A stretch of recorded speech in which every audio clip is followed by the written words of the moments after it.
ချစ်တော်ရေချစ်နေပါရဲ့နဲ့ဝေးနေရတဲ့ကိုတို့မှာလွမ်းနေဆိုတဲ့စကားကိုပဲ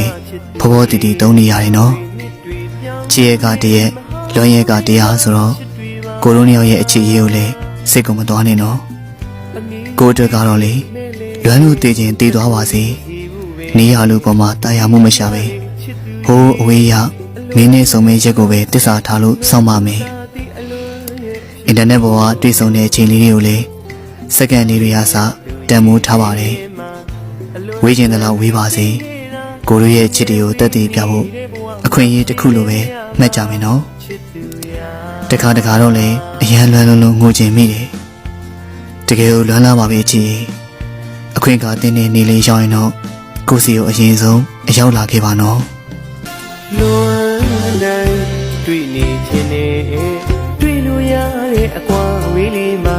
ရှိစီခြင်းနဲ့ပြန်ဆုံးတွေ့ကြရင်တသက်မခွဲတော့ဘူးတန်ရာ